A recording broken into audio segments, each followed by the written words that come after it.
Hello, Harmony Heroes. Welcome back to the Music in Our Homeschool podcast. I'm Gina Mayo, homeschooling mom of 8 and music teacher with over 30 years experience. I'm so glad you're here with me today. Wednesday is Earth Day, and I thought this would be fun to talk about music connected with Genesis 1 in the Bible, the story of creation.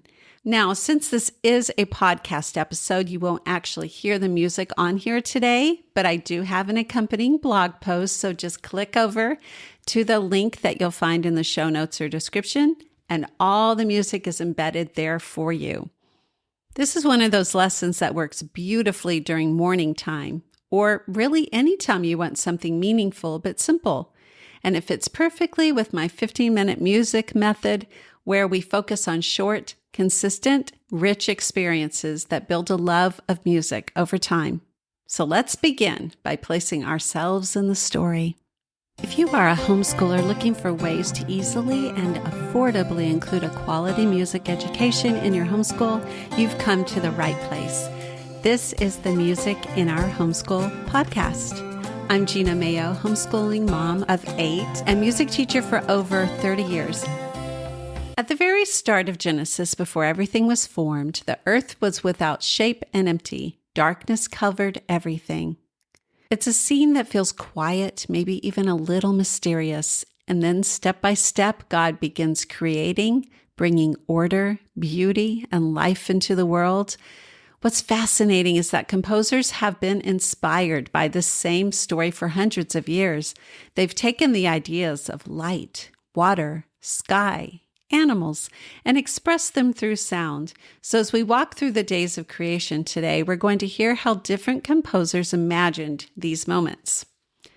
We'll start with one of the most dramatic moments in all of Scripture, Let There Be Light. And for this, we turn to Joseph Haydn and his work, The Creation. It's a large piece for choir and orchestra. It's an oratorio. Even if your kids don't understand what an oratorio is, they'll be able to feel the power of it when they listen. At the beginning of the piece, Haydn represents chaos. The music doesn't feel settled. It moves in unexpected ways and could even be a little uncomfortable to listen to. That's intentional. He's painting a picture of a world that hasn't been formed yet. And then, in one of the most famous musical moments ever written, everything changes.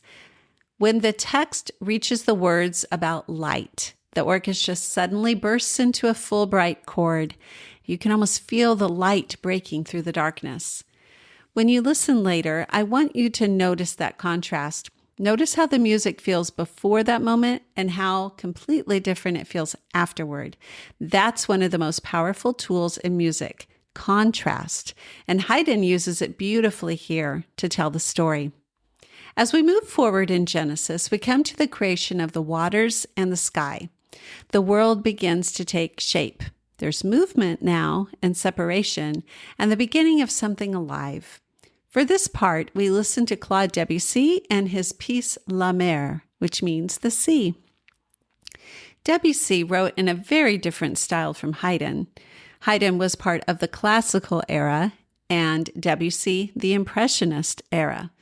Instead of telling a clear, structured story, Debussy's music creates impressions, like painting made of sound. As you listen to this piece, especially the section that describes the sea from dawn to noon, you can almost see the water moving. The instruments shimmer and shift. There's a sense of light slowly growing stronger as the day begins. This is a wonderful opportunity to let your kids use their imaginations. There isn't one correct thing to hear in this music. Some children might picture waves gently rolling in. Others might imagine sunlight sparkling on the water. Some might just notice how the music feels calm or busy. That's part of the beauty of this kind of lesson and invites them to engage personally with what they're hearing. And it builds their ability to listen closely and think creatively at the same time.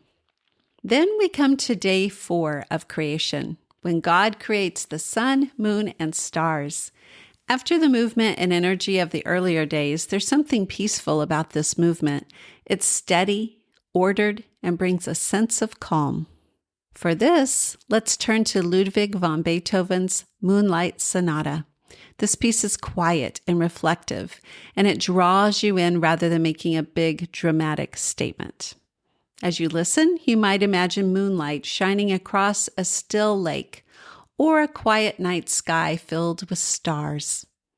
The music moves gently with repeating patterns that create a sense of stillness and peace. This is a great chance to help your kids notice how music can feel different depending on how it's written. Earlier, we heard bold, dramatic sounds representing light bursting into darkness. Here, everything is softer and more introspective. Both are beautiful, but in different ways. Finally, we arrive at days 5 and 6, when God fills the world with living creatures, birds in the sky, animals in the sea, and creatures on land. For this part, we will listen to Camille Saint-Saëns' delightful Carnival of the Animal. This is often a favorite with kids because it's so playful and imaginative. Each short section of the piece represents a different animal, and Saint-Saëns uses the instruments in clever ways to bring each one to life. When you hear the swan, the music flows smoothly and gracefully like a swan gliding across the water. When you hear the tortoises, everything slows down in an exaggerated, almost humorous way. The aviary is full of quick, light sounds like birds fluttering around. As you listen, you'll notice how the composer uses high and low notes, fast and slow tempos, and different instruments to create these musical pictures. Definitely storytelling without words. This is where you can make your lesson really interactive if you want to. Your kids might enjoy guessing what animal they're hearing or moving like the animals as the music plays. These simple activities help them connect more deeply with the music and make the experience more memorable. By the time you reach the end of this lesson, you've taken a journey through creation, not just by reading the words of Genesis, but by hearing how composers have imagined those moments through music. And that's something very special, because music has a way of reaching us differently than words alone. It helps us feel things deeply and helps ideas linger longer, and it creates memories. The best part of this is it doesn't require hours of your time or a complicated plan. This is exactly why I'm so passionate about helping homeschool families include music in a simple, consistent way. You don't have to be the expert.